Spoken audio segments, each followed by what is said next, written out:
Hello, my name is Mercury, and welcome to this brand new episode of Media Faye.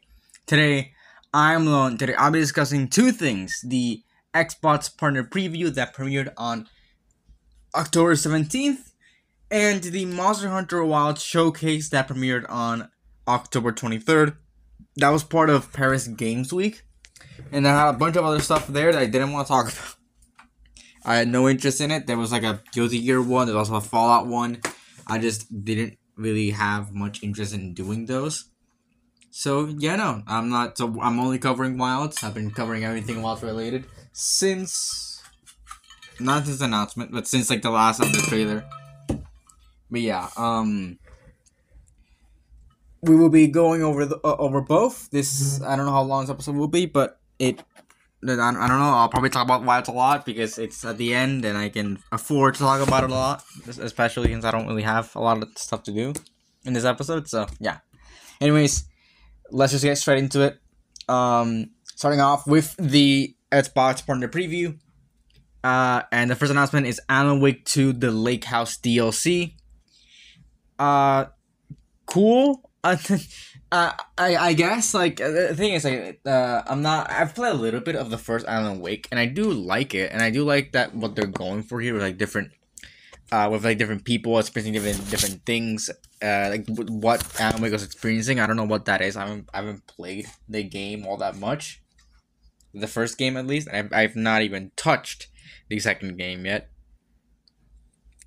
So yeah, no, I think it's cool as getting DLC. Apparently, it's the second one. I'd never heard of a first DLC ever coming out, but I'm glad that people are getting more stuff and definitely a lot more expansions. And I hope that they're like pretty sizable expansions. I don't know how big it really is, but yeah, like I hope it's at least like worth the money. So yeah, no, I don't have much to say about this really. It's a game that came out like a year ago, so yeah, I don't know what the fuck is going on. This is more for those people who played Alan Wake and know what's actually going on. That's for stuff to enjoy. But yeah, I mean I like these sort of supernatural paranormal things that happen in Alan Wake. So I mean yeah, like it's cool. And also like the fact that there's like a whole world and shit like of what happens in the Alan Wake universe. That's always been really fun. I've always enjoyed that. But yeah, that's cool. The Alan Wake the Lake House DLC for Alan Wake 2 is actually available now. So if you want to buy it or get it or you can play it if you've already, I don't know if there's like a season pass or anything, but you can go ahead and play it right now if you want. Next up is Chronos: The New Dawn. Now this seems kind of like a Dead Space type game. Maybe it has a little bit more in like in the yeah, it has a little bit more in the combat sense, but it looks kind of like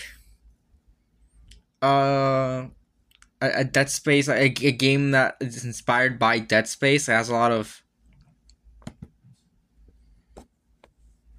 like stuff, a lot of like horror elements of Dead Space, and definitely the gameplay looks like Dead Space. Yeah, but I'm wondering how they will sort of deviate from that. I see that these trailers are a bit weird. That's like that one like chess match thing that happens between the main character and an old lady. I don't know what that's really all about, but it's there.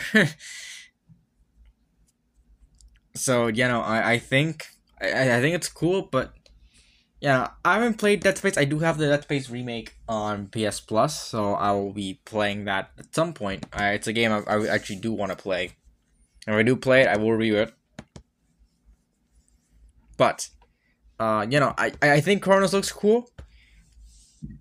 I think you can do a lot with cosmic horror and all that, so I'm very interested to see where this game goes. That's not what I want to do. There we go. Yeah. That's also another thing I want to do. Okay. Chronos: A New Dawn comes out in 2025. Next up is Blind Fire. This game is like it's a first person shooter, but it uses like laser tag element, and I am surprised I've never seen a game actually like tackle that before. I feel like that's an easy slam dunk for a game, just base it off of laser tag, but with actual guns and stuff. I feel like it's an interesting game. It's an interesting gameplay mechanic, and what they have here is also very interesting. You can it pretty much you can only see the enemy when there's like lights and stuff. That's cool. It's like it has like a stealth element to it, and I feel like that's really cool. And obviously, it would be it would be really fun with like friends and stuff. I feel like this game, it would be really fun to play with, and all that. I feel like this game would be a lot of fun. But I don't know. I think is that really enough to really distinguish itself from other like multiplayer shooter games? 'Cause, I mean, I thoroughly enjoyed Splitgate, and that was because of the portals. I loved the Splitgate portal shit. That was that was awesome, and it made and it distinguished the game from everything else. I did enjoy going back and I playing Splitgate, and I feel like that that that whole thing of it being just like it's like a Halo kind of like for first person multiplayer shooter game, but instead of that it's like it has like a different element to it. I don't know if Blind Fire really has that. I don't know if the sort of like I guess like stealth stuff and the stealth stuff with the lights the laser tag stuff. I don't know if that's enough. Maybe there's another game development, another like part of the gameplay I'm missing, but I don't know. I think it's a cool idea. I'm surprised. I think I said it before. I'm surprised I've never seen it before. But yeah, Blind Fire has its early access available now. If you want to go play it, so that means like it's PC only. You know what? No, it's Xbox. It's on Xbox. Next up is our first sort of like I guess big game on here, Like a Dragon Pirate Yakuza in Hawaii. I've talked about this quite a bit. I think I think this is the first time it's ever shown up in a presentation. Actually, maybe I don't know if I did talk about it. But this is the first time it's ever shown up here in I think a presentation, and it'll probably not be the last. You know, I think it's cool. I've only really played like the Yakuza Like a Dragon. So I do want to get into Yakuza, like the video game franchise, not the Yakuza, but like just the video game franchise. I think it's something that interests me. I can play Like a Dragon. It's on there. I can play it. So I'm not exactly like barred from being there, and also the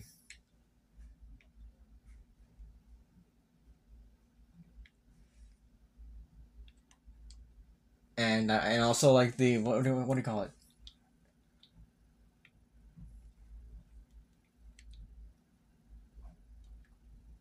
The remake came out on Switch. If that runs well, in like the Yakuza Kiwami came out on Switch recently, so if that turns out well, then maybe I'll also be getting it. I don't know, but yeah,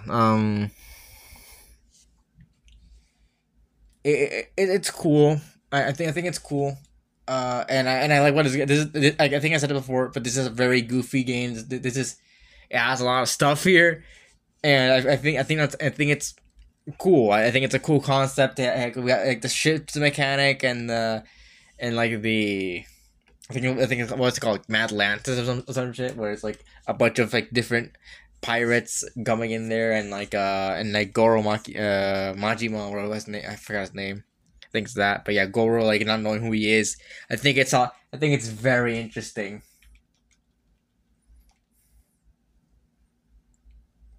Oh my god. Okay, so that's a really good price actually. I'm looking here, and like a lot of Yakuza games are currently on sale. It's like a big ass sale for a Yakuza game, except for Pirates Yakuza in Hawaii, which is $60 actually. That's not that bad. It is a spin off.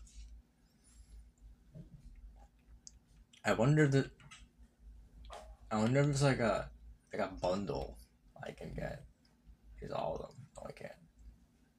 Yeah, like a lot of the games are here.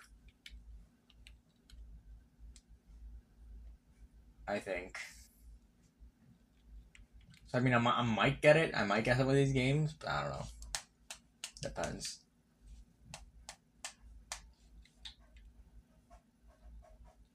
Yeah, they're not at a bad price. I see one like remake of one, remake of two, three, four, five, five remasters, six. Then there's I have like a dragon, and then there's Infinite Wealth, and then zero. Yeah, they're all here. All the Yakuza games are here. Yeah, that's cool.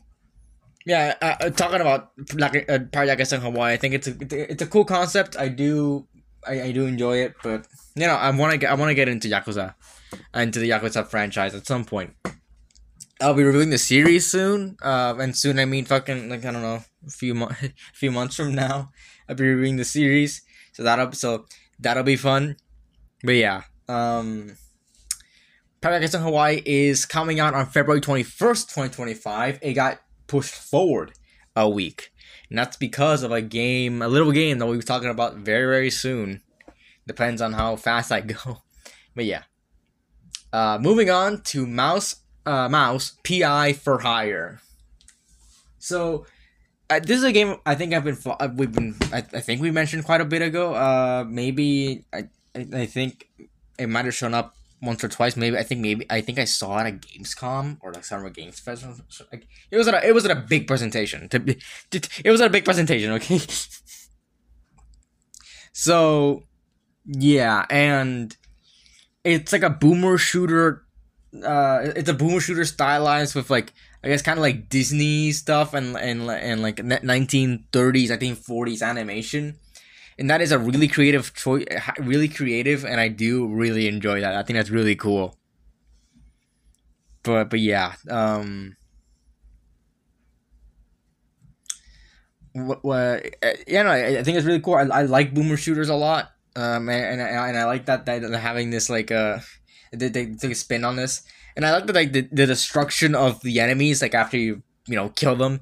It's in the style. Obviously, it's in the style, but like it's still like how Doom does it, where just like it just like guts everywhere and bones and like the rib cage and shit. That's awesome. I really enjoy that. It's you know I think Mouse PI for Hire looks like a really cool game, and and honestly I don't, if it's 3D, then props to them. It looks I'm surprised that they got to how to make it. It looks really surprising and really good.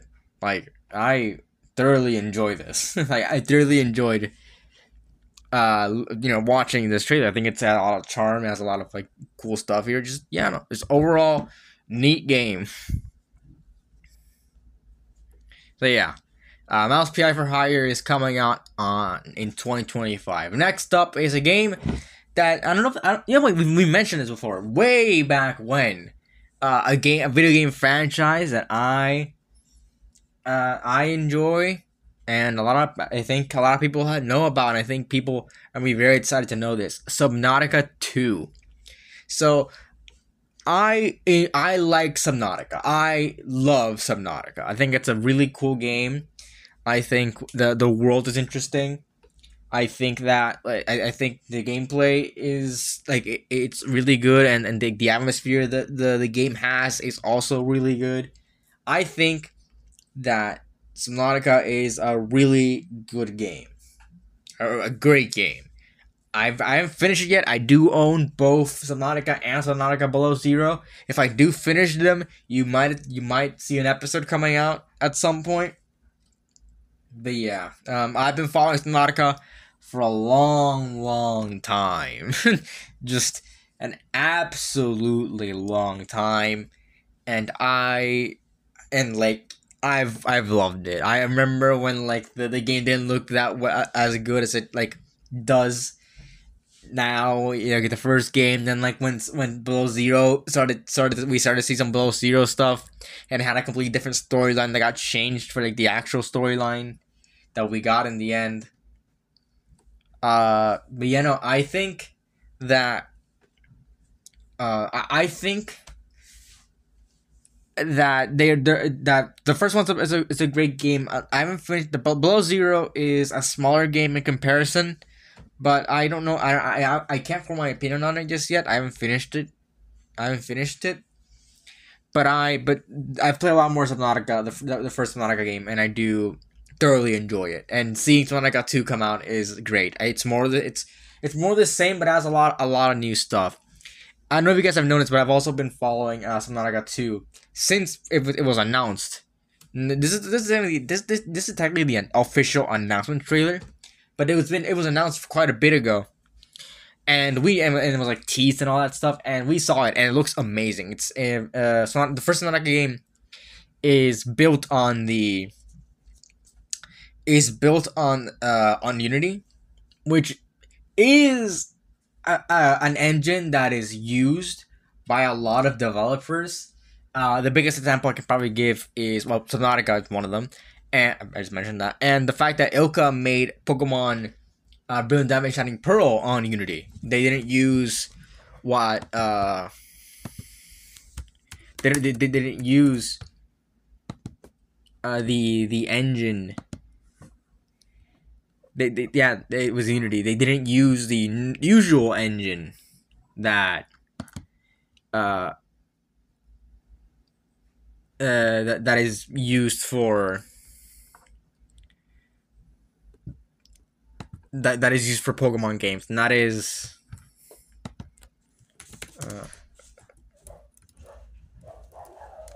what? Oh fuck. Okay, my computer turned off. Give me a second. All right, we're back. So I'm looking here, and yeah. Okay. So Game Freak. So usually Game Freak uses an engine called the proprietary engine. And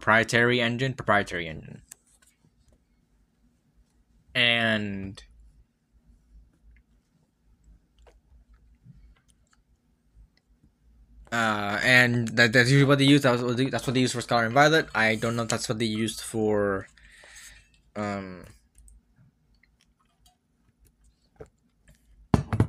don't know. That's what they used for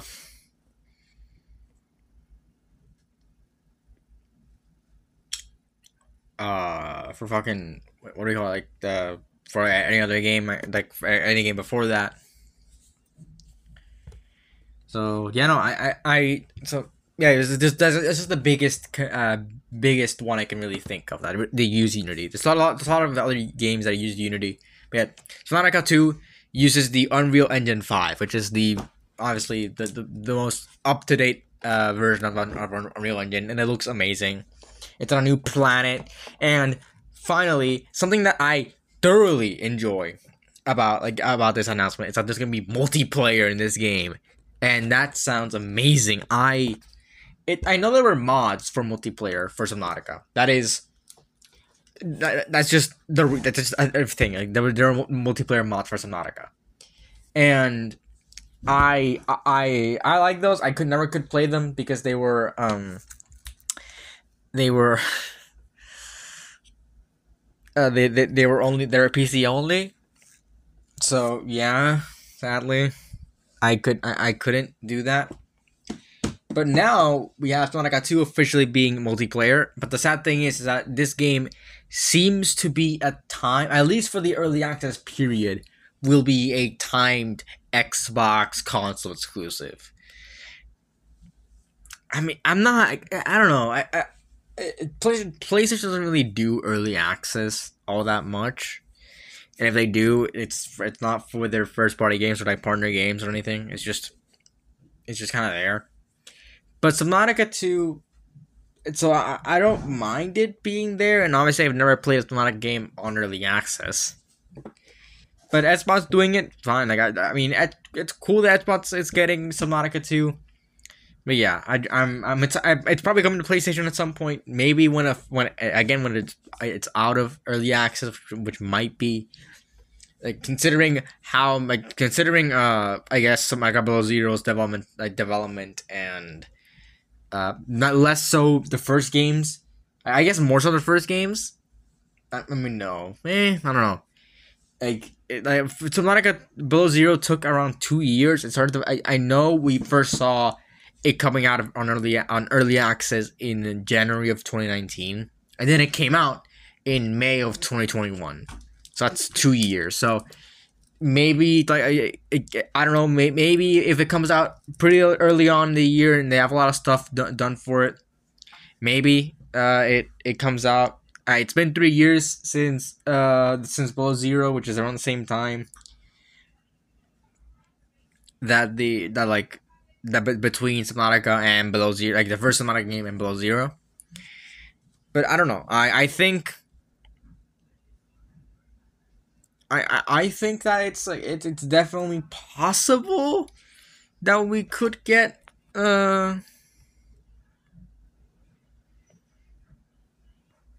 we could we what was I saying? It's possible that we could get like a full release in 2026, but I doubt it. Maybe it depends on how far in development they are. Sure. I mean, it took a year between release of Subnautica, so Subnautica released in 2018, to the early access of Below Zero, and it's gonna be 4 years between. I mean, at least or at most 4 years between the release of Below Zero and the early access period of Subnautica 2. So we might get more stuff in that area, but I don't know. Yeah, no. I think Subnautica 2. I'm very excited. I think Subnautica 2 will be great. I'm very excited for it, and I can't wait. So, but I will have to wait. If that's coming out in early access in 2025. Next up is Animal Well on Xbox. The Xbox port for Animal Well. I'm not too sure. Animal Well is a game that I've never really known what's about. I think it's a Metroidvania. Yeah, it is a Metroidvania. But like weird animal and stuff. I think it's a cool concept. I think I've talked about Animal Well before, but I just never really understood what the hell the game's about. But I think that's cool. So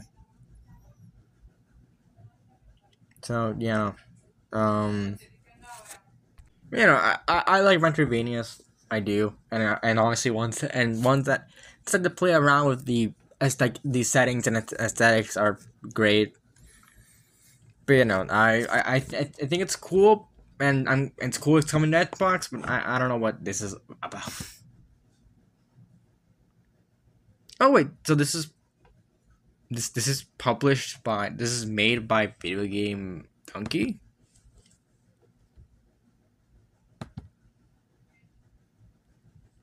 Is that what this is about? Is this what this is?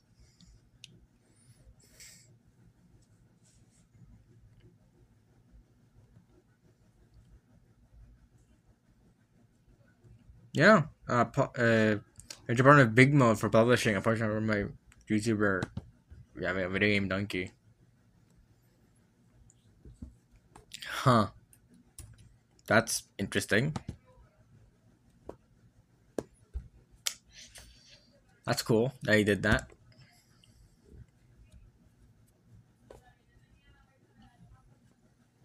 It took a while to get to Xbox. It took what was that, like 5 months? Yeah. That's cool. Okay. Yeah. Uh Animal's cool. If you want to go play it, you can. It's available now. Next up is Eden Zero. This is an anime hack and slash game, I'm pretty sure. I the it's just as a bunch like again a bunch of like the anime type thing of like having super attacks and all that. It's just another anime hack and slash. It has an art style that looks kind of like old, like not like that's like the characters look like they're from old, uh, like like old manga or anime and all that. That's fun. It's apparently based on based on an anime. I didn't know that. uh, yeah, it just looks like a normal anime hack and slash, which that's really what it is. I mean, it's not like it looks bad. It just looks like every other game. I've seen this before. That's what I'm trying to say. I've seen this type of game before. So yeah, I'm not particularly looking forward or really excited for Eden Zero, and that's coming out in 2025. Next up is Eternal Strands. This looks interesting. This is a game where you do a bunch of like sorcery. There's a bunch of different sorceries and stuff. So and like different different types of magic and all that. I think that's very interesting, and there's a lot of like a lot of like different different styles and different ways to do and different enemies. That's very cool, very interesting. But I don't know. I'm not. It looks cool. I'm just not exactly looking forward to it. I'm always like intrigued by these type of games that always try to do something else with like the genre and of like just sort of like magic and all that. That's very cool, and I do. Like, I mean, yeah, I like it, but it's not enough for me to like go ahead and buy it or really want it. It just I don't know. It's cool. It's cool. It's cool. It's a fantasy action game, and like yeah, we've had a bunch of those, but the magic system looks like actually like expanded upon. I really like they want you to use it. So I mean, it's cool that they're really paying attention to that, and I think it's fine. Like, it's fine. If you like it, you like it. Like you get what you paid for. But this one has a little bit more like thought put into the magic, so that's cool. Yeah. Anyways, Eternal Strands is coming in early 2025. Next up is Mistfall Hunter. So Mistfall Hunter looks like a Soulsborne type game.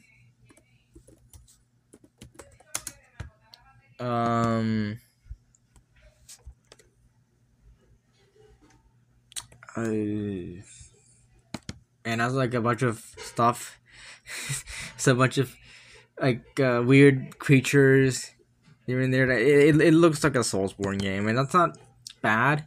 There's a lot of Soulsborne games, but yeah, no, I or like Souls-like would be the correct term. It just looks like a Souls like a normal Souls-like game, and that's not bad. It's just, it's just like not the most interesting thing. So yeah, I'm not particularly excited for it. I think the creature design looks cool, but that's not enough to really save a game. So yeah. Anyways, Mistfall Hunter is coming out in 2025. Next up is Wheel World. And I think this looks interesting. Yeah, it also on bikes and all that, and like customization of like bikes and all that stuff, and I think that's cool. And it's interesting, and you can like, and there's different ways to customize your bike, and that's cool. And that's like, it's I guess I always go back in the word cool. I don't know why, but like that's what it is. It's cool, and like it's cool for the game, and like what do you call it? Like it's just interesting, and I don't know if interesting is really the right word. I don't know. This is not. I don't know very many adjectives really work here.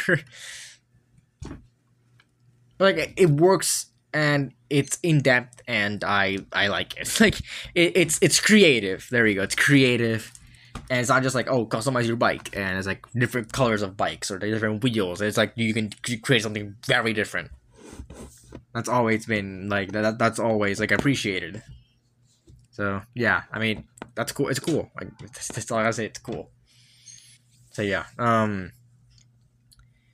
Real World is coming out in early 2025. Next up is another port. The Xbox port for Phasmophobia. And Phasmophobia is a game that a lot of people have played, and it has blown up a lot. It looks like a lot of fun.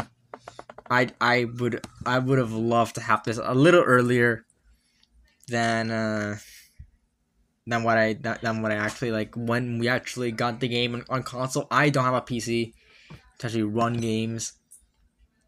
Uh, so yeah, I've always wanted to play. Like I've always wanted to play Fast and Furious. It looks a lot of fun, and now it's coming to console. It didn't just come to Xbox. It came to PlayStation 2. So yeah, no, I think it's cool that it's finally coming to those things. It looks like a hell of a lot of fun, and I hope that it comes down on price so I can actually like play the game. I hope it has crossplay. I do hope it has crossplay. Oops.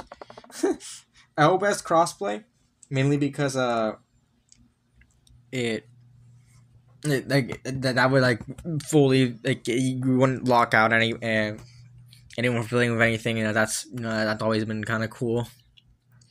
Like to just have people there just playing, everyone just playing with with one another. That's always been really appreciated. So yeah,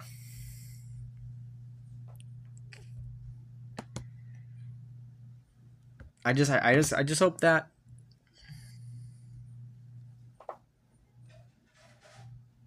like I hope it's it's good. Like I hope that like I can get it at some point. I really want to play it. I hope it has crossplay. So yeah, no.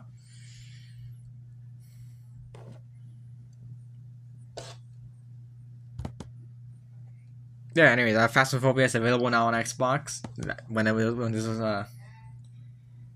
this was announced, I didn't know that. But yeah, next up is a Legend of Babu. Uh, eh, just It has like creatures, like it's like for kids and all that. It looks eh. That's the best I can give it. It looks just very okay. That's the best I can give it. You have a dog, you have a big dog, you ride on it, you're a kid, and I mean, I don't know, and like you do magic and stuff, and you beat like not human enemies. That's really what the game is about. Like I don't know what to say. Okay, that's what it is. Not very interesting. Not very interesting at all. So yeah, I don't I don't know what to say really about this game. It's just not very interesting. So I think we should move on. It's coming. And the Legend of Babu is coming in 2025. Next up is Wu Chang Fallen Feathers. Um. So let's get another Souls-like game, but this one is actually kind of cool. This is it has a lot more fast action. I think I've mentioned this quite a lot that I'm not the biggest fan of Souls-like games. It's not because of difficulty. I can handle difficulty. It's just that they're too slow for me, and I can't. Like that's just not for me. But not seeing like Wu Chang looks like a lot of like fast-paced action. I know that's part of the that's part of like the style of Souls like games is just not it's not for me. It just really isn't. But seeing this looks like a lot of like fast paced action that I do enjoy, and I want and I would like to play this looks really cool and just like just a lot of fun, just a lot of fun, and just looks right up my alley for these type of like games. I'm not, I guess but like Souls like that have a little bit of speed to them and a little bit more moves than just like a slash and like a shield batch or something. I would like those games, but yeah. Wu Chang Fallen Feathers is coming out in 2025. Next up is the last game for the partner preview, FBC Firebreak, which is a multiplayer game, or I think it's PvE, made by the same studio that made Control. Probably not set in the same universe, but Control and Alan Wake Remedy. But I think that's cool. I like that they're taking this in a different direction. I hope it's just multiplayer, not live service. That's a big part of it. But I think the game looks cool and can be like a pretty good addition to like the vast sea of multiplayer shooter games. Especially if it looks like it has like a more comedic tone, which would be kind of like the Team Fortress. But I guess maybe it's like Team Fortress with like the sort of style, like feel of like Lethal Company or something like that. That's cool. Like that could be cool. But yeah, I don't have much to say. They didn't really show much gameplay, but I think it's cool. Yeah, FBC Firebreak is coming out in 2025. All right, so finally, I think I said that the game's coming out. I think it's a quick break, but yeah, if I didn't say it, that Firebreak is coming out next year. So yeah, I don't know, that's very abrupt, but yeah, it's cool. Now we can move on to Monster Hunter. Okay, so you guys are not gonna believe this, but in the Monster Hunter Wilds showcase, they showed out Monster Hunter Wilds. Crazy, I know. It's coming out on February 28th, 2025. You can pre-order it now, and if you have already, if you're like me, you've already pre-ordered. You took you took Capcom at its word, and pre-ordered it now. But yeah, going into this trailer, the 5th trailer, it showed off the Oil Bowl Basin, our 3rd locale, a new Brute Wyvern, Rompopolo, a new Fang Beast, Ajarakan, the village of the Oil Bowl Basin, the Azuz, the Everforge, the apex predator of the of the Oil Bowl Basin, the Black Flame, and the fact that we got an open beta, which is currently available now, and it's about to end in 7 hours, which from when I'm recording this. So let's go into it. I will be talking about it very extensively, and by extensively I mean maybe to this extent that we did the Sunbreak stuff when that was dropping. So, not a very long segment, to be honest. There's a lot to uncover.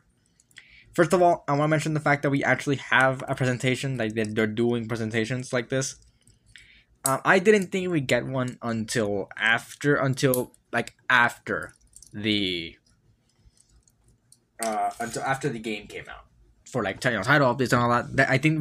I thought we would be getting that's when they'd be doing these presentations, but they decided to do one for Paris Games Week,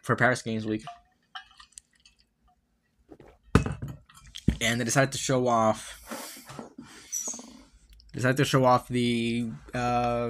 this and all that. They decided to show off the Oval Basin and all that shit. So cool, like it's cool. They show this all off. So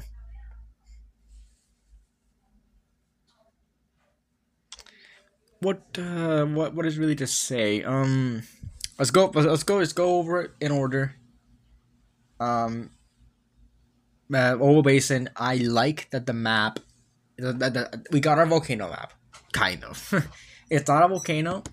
It has lava, definitely, but it's not a volcano. It's an oil pit. It's like a tar oil pit, and it's a very interesting locale. It reminds me of what the inclemency and like and all that. What it reminds me of is the sunken slash volcanic hollow from Monster Hunter 4, which has like the same kind of thing where it's a so the sunken hollow is like filled with, like, I think it's sulfur, and that's why I guess like it's toxic. I guess like it's toxic. I guess thing.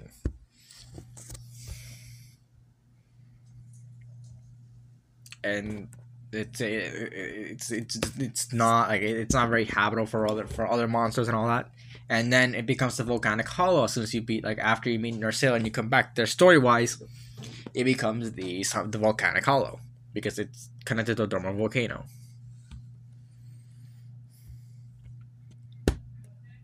So what so this does remind me of that, and I'm glad it does. Yeah, because I feel like that was it's a very good way of taking it's a very good way of taking the sort of the locales and stuff. It's a very good template that you can like mold around it and do some other stuff around it, and just to do some other stuff around it. So that's always cool. And this allows them to bring in other monsters that into like a volcanic locale, technically like a hot locale would be the better term. That usually wouldn't be there. And I think it's really great that they decided to go in the direction of doing this, and it's very very interesting that that this is where they decided to go with the locale. I think I mentioned it before. But yeah, just it's a very unique locale and something we've never really seen before in Monster Hunter. So I am very excited that we have this. There's no gameplay for it yet. I am pretty sure we're going to get gameplay for it. I'm like pretty sure at some point, maybe before the Game Awards, which I'm pretty sure is gonna be the next trailer for Wilds, we will be getting gameplay for the Owo Basin, kind of like what they did for the Scarlet Forest. That's what they showed off on Galala. So I'm guessing that if we are getting gameplay for the especially the Sunken Hollow for the Owo Basin, they will show off like a returning monster.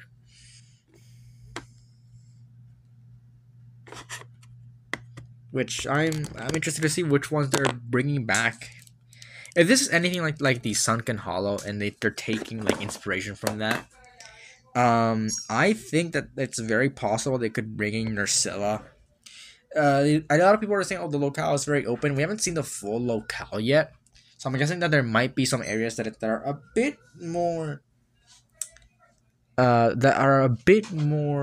like closed, like very closed, and very tight. So we might see Agnactor come back, and that is very exciting. And Agnactor is one of those monsters that I think is like, as a fan favorite, people want him back, and now I think with them not having to do a volcano and it being like a cave system, I think they could definitely add some areas which are a lot more closed off. So Agnak can do is like, it's like so it can do its thing, and go through like the roof of the caves and all that. So I think that maybe the Agnator is a very possible choice for a returning monster for the oil wall basin, especially if this is like lying on like a buried volcano or something, like an inactive volcano. But yeah, aside from that, I don't know. I don't think that they show like Nectar before launch, if it's even in there. I hope it is. I'm working on a video series for monsters I want to see returning Monster Hunter Wilds, and I've said earlier that I did call Kongalala. I didn't call Yankoku, but I did call Kongalala. I wanted to come back, and he did come back. And if they reveal something, if I cannot confirm or deny that I know some of the monsters that are returning for Monster Hunter Wilds ahead of time. But if they do confirm something later on the line that shows off a monster that shows off a specific monster that I might have that might be in that video, I will say it when it gets revealed that if those videos are not out yet, which I hope that they will be out at some point. But if those videos aren't out yet by the time that I get to like recording them and all that stuff, I want to say that if I call a monster, I'm a prophet, and I will say it. I will if monster gets revealed and it's in those videos, or was it gonna be in those videos because I might cut those segments, I will say it. But yeah, yeah, that's all. That's it for the overall basin I want to talk about there. We haven't seen a lot of stuff. We've seen a lot more stuff for this locale specifically in like the one trailer that it's in than for other locales. Like for example, like the Windward Plains, we got the inclemency and all that, but we didn't get the apex until the second trailer, and we didn't get the name for that until the third trailer. So like the Windward Plains were quite a bit of waiting. Then the Scarlet Force got revealed at Gamescom, and then the fourth trailer revealed its apex, and that's when we got Yankoku. I will say this.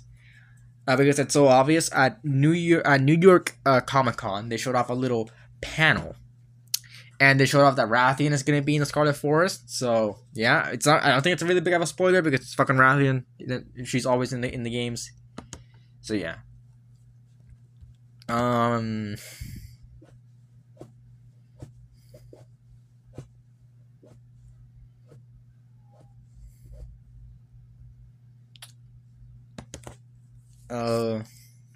What else are we talking about?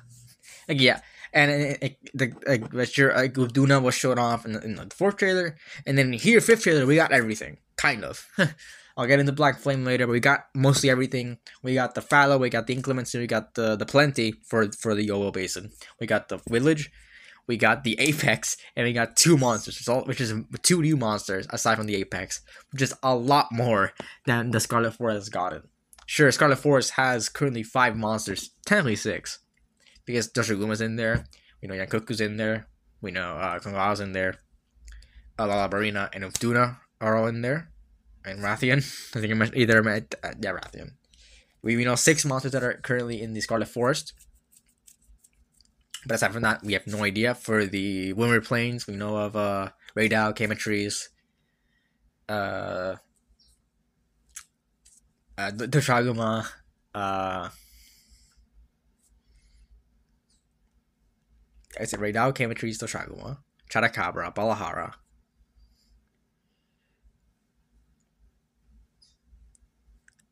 Rathalos? I think it's also 6.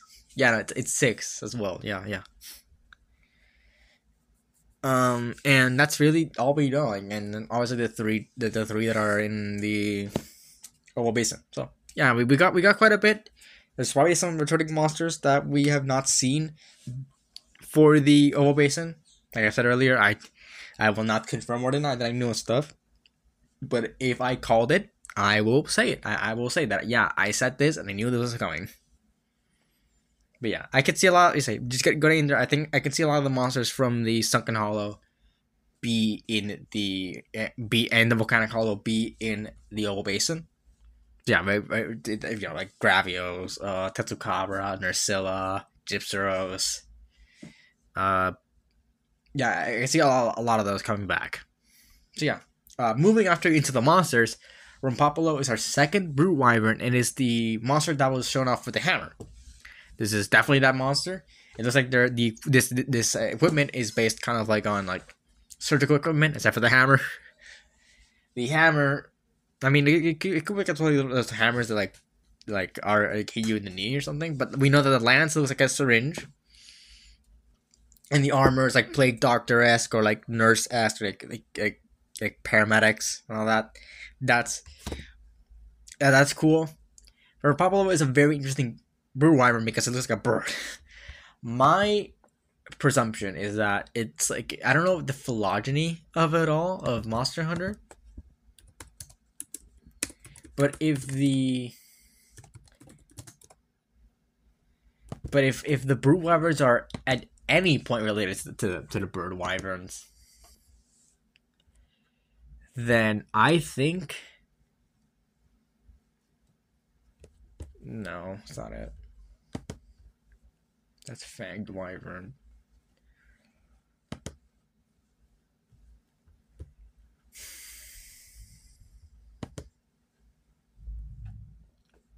Here we go. No.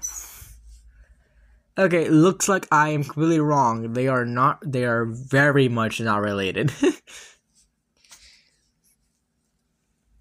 Yeah. Looks like the bird wyverns.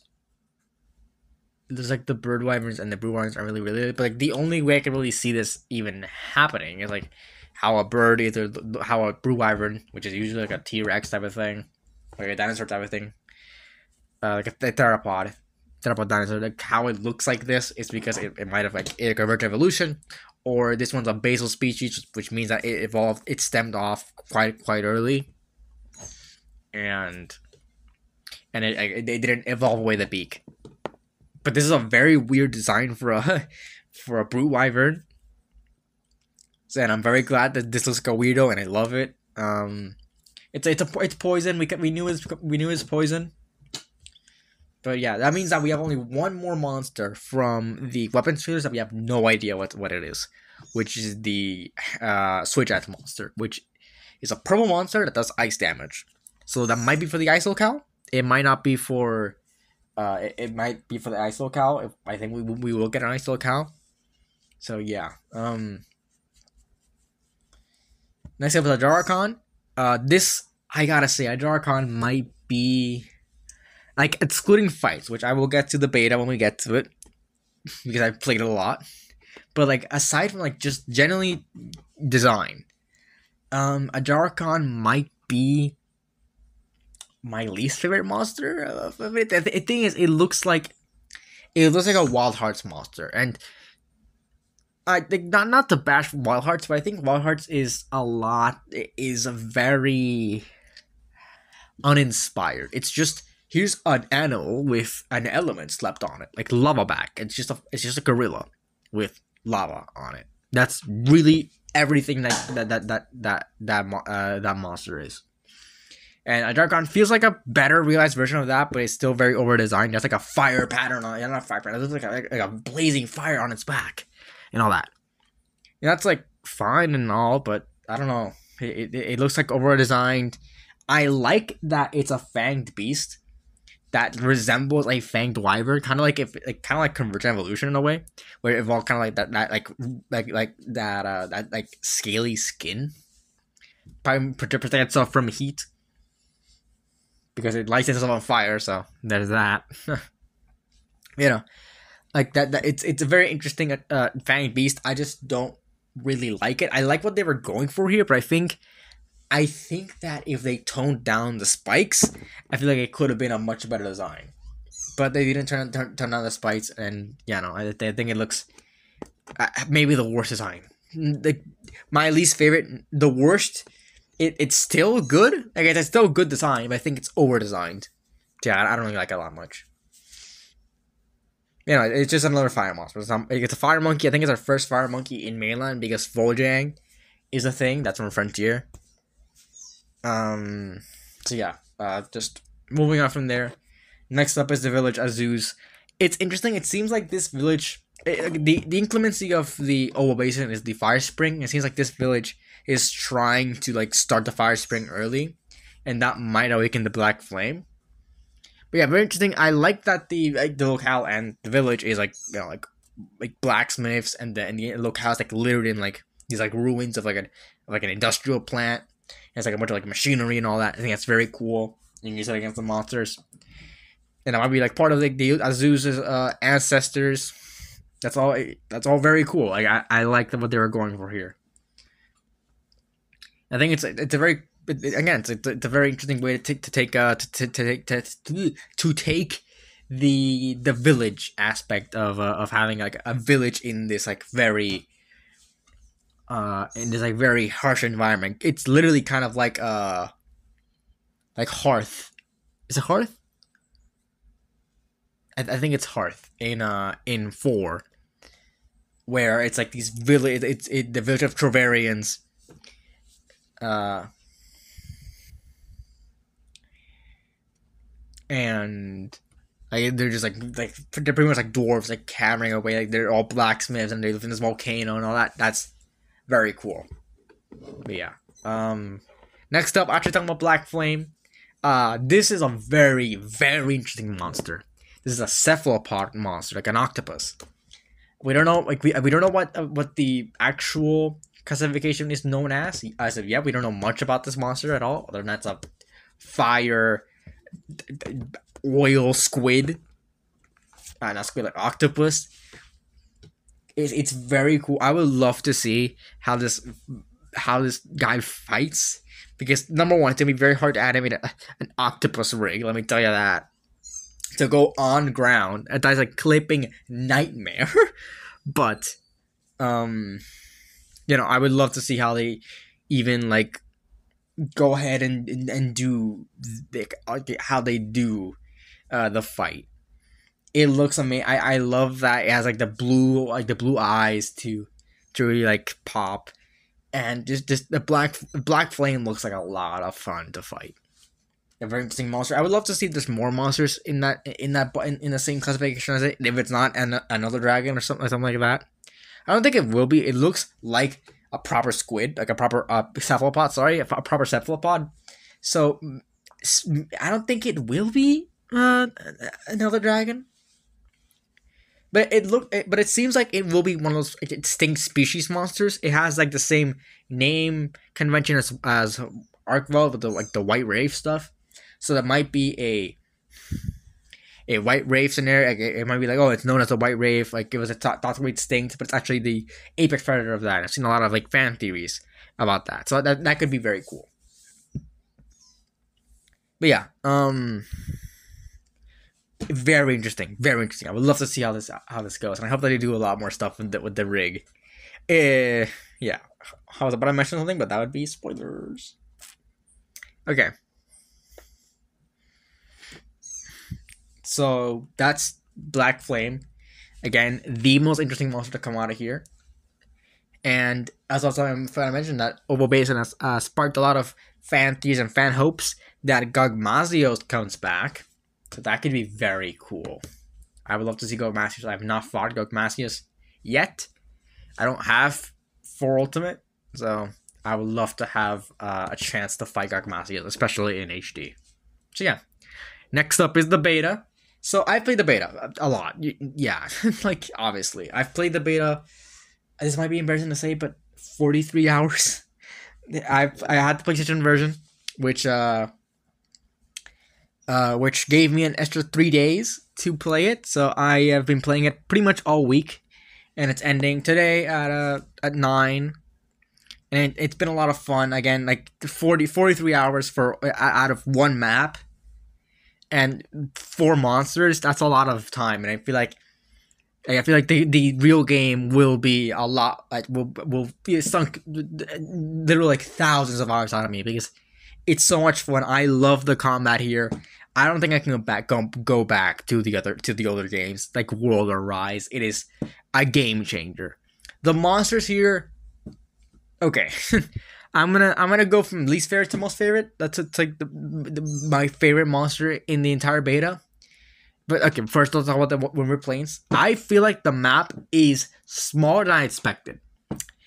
That might come as a surprise to a lot of people because they say, "Oh, these maps are bigger," and these maps do feel bigger, like they do. But the actual like, I guess like how I felt it. Maybe I felt it a little bit smaller than I thought. The trailers made me feel like this map was huge, but it just kind of isn't that big.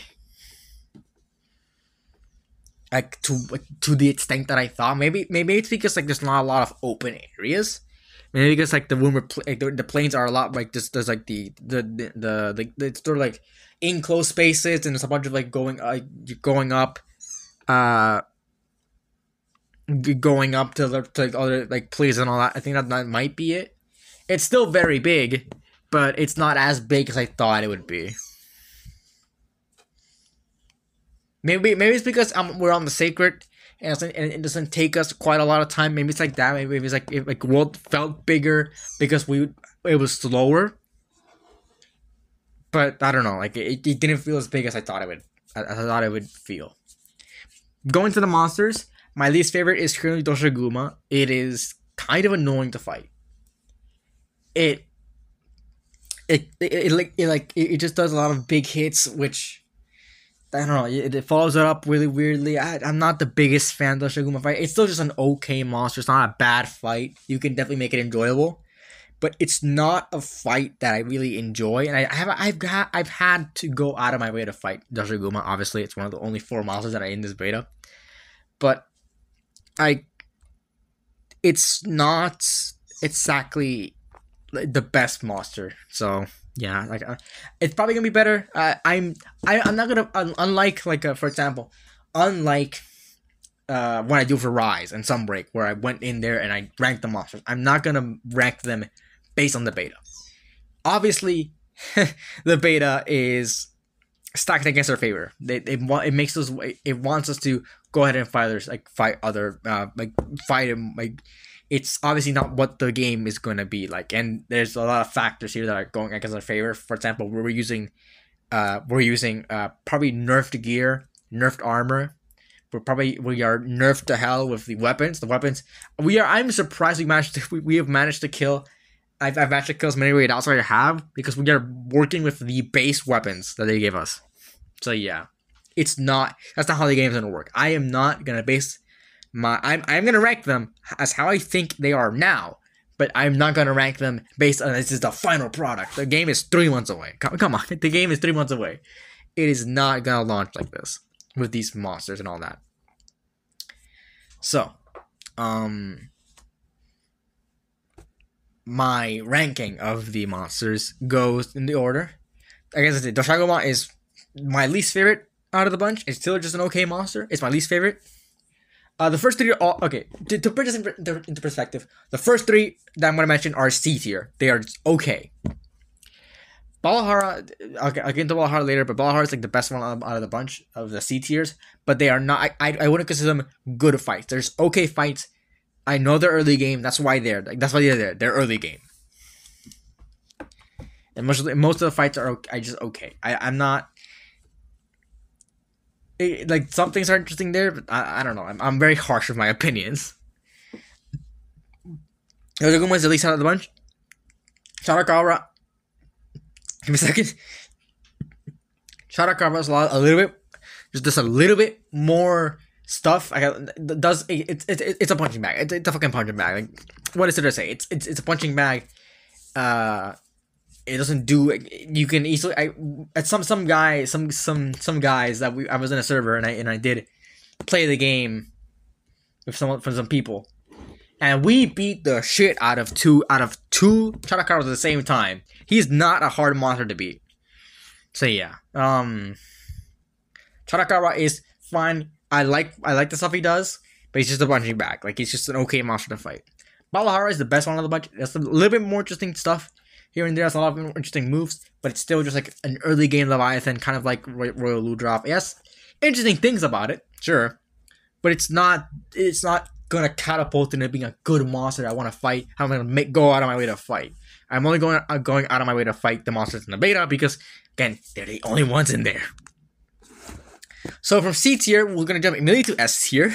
We have Raid Out. Raid Out is it's simpler. It's an example of some of the best fights in Monster Hunter. It's hits in the demo, in the beta at least. It hits hard, really hard. One hit can like knock half your health out. It is insane.